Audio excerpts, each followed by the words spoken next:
In August 2019, the Virgo interferometer that detects gravitational waves caught one very unusual collision. Here's what it sounded like. That was a black hole swallowing up another much larger object. It happened 770 million light years away from Earth, and it's something we've never, ever seen before. One thing is clear. That was some remnant of a dead star that existed on the boundary between known neutron stars and black holes, in the place where nothing except a void is supposed to exist. And although this Object X disappeared forever after the collision, it could change the way we perceive the universe. But where did that gap between neutron stars and black holes come from? How extraordinary could Object X actually be? And what objects do stars turn into after they die? The information that gets into a black hole disappears forever, but the digital footprint that you leave on the internet is never really gone. SayMind.com will help you discover and manage which and how many companies hold your personal data. I signed up to mine with my primary email to find out how many companies hold my personal information. On average, it's 350. I wasn't expecting that big of a number because I'm pretty paranoid and just hardly ever sign up to anything, but even I was astonished to see that my data was in the possession of a company whose name I had never even heard before. However, they have information on my credit card, passport, and phone number, and with the growing number of data breaches every day, I need to make sure my sensitive personal information is not at any unnecessary risk. So, I'll have to ask them to send it all into the black hole.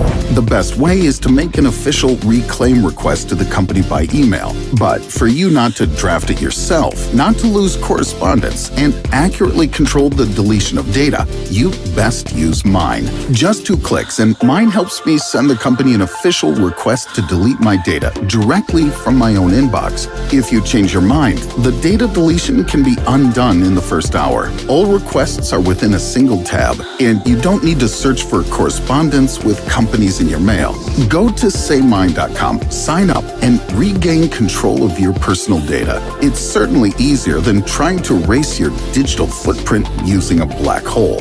Speaking of black holes, why couldn't Object X evolve from a regular sun-like star? We know that at first, such a star turns into a red giant, and then it sheds its outer layers and becomes a white dwarf. This is a strange body.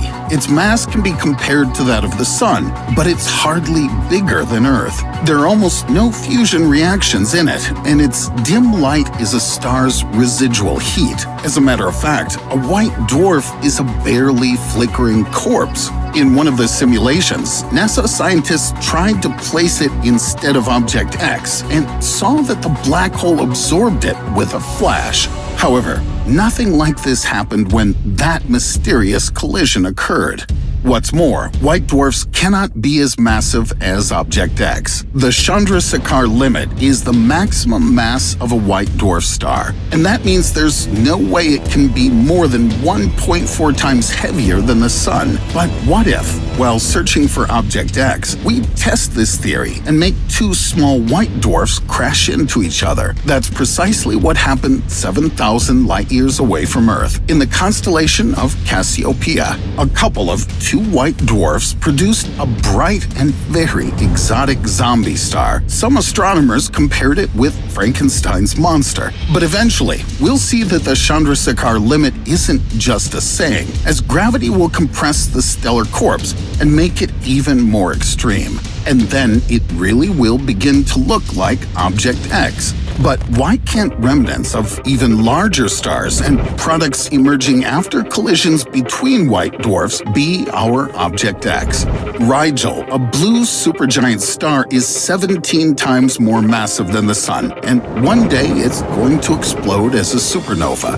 but the stellar corpse it'll turn into will be nothing compared to the size of the star. It'll be just 12 kilometers in diameter, and so it will perfectly fit in Jamaica Bay, New York. This object's gravitational force is so strong that it's crushed even atoms. Every atomic nucleus usually contains protons and neutrons. If extremely compressed, elusive electrons go off their orbits and fuse with protons. As a result, there's nothing left except tightly packed neutrons. Now it makes sense why corpses of massive stars are called neutrons. Given this density, a typical neutron star has a mass in the range of 1.5 to 2 suns. As a rule, when it collides with a black hole, there's no visible explosion. That's why astronomers initially thought that Object X looked like a neutron star. Apart from that, they also studied its gravitational waves and calculated its mass. And here lies the main problem. According to the Tolman-Oppenheimer-Volkov limit, a non-rotating neutron star can't be heavier than 2 suns. Otherwise, gravity will take over and squash it into a black hole. In case this object does rotate fast, we can add 20% more of the solar mass. But our elusive Object X is more than 2 times heavier than the Sun. So what is it? Just a small black hole, case closed. It's a shame, but the tiniest of known black holes is 2 times more massive than Object X, since this mysterious stranger lies on the boundary where, as we tend to think, nothing except a void can exist. Well, maybe a void and some even stranger objects whose characteristics resemble that of Object X the most. However, they are hardly more than a theory. What if we try to add some little extra mass to the neutron star? A supernova explosion is unlikely to leave behind a stellar corpse with such characteristics. So, let's go to our space crime lab and try feeding a typical red dwarf to the neutron star. Keep in mind that a dwarf is around 5 times lighter than the Sun. What do we get? According to the laws of quantum mechanics, the neutron star won't be compressed into a black hole at this point, but will shrink even more and turn into a quark star. The force of its gravity has crushed even its neutrons. Each of them has broken apart into even smaller particles called quarks. It's like cramming a few burritos into one little lunchbox. When snack time comes, you'll have to eat some weird mess. But it's still essential to check what quarks the star is made of, as they can be different and also strange. And then we'll get a strange star. And yes, it's a scientific term. Although astronomers strongly doubt that such unusual corpses can emerge after supernova explosions. Strange stars have probably formed shortly after the Big Bang and are still there today. Does our Object X belong to them? According to one of the theories, due to their unique features, quark or strange stars can be 2.5 times heavier than the Sun. Now, that's closer to what we're looking for, but let's not leave it halfway through and consider even the oddest of suspects. Could Object X be an exotic star with the most unusual characteristics and mass? The best way to get one of them is to make a neutron star swallow up a small white dwarf. As a result, we'll have an electroweak star whose mass is very close to that of Object X. At first glance, it looks like a neutron star, but its core resists being compressed into a black hole through the so-called electroweak burning.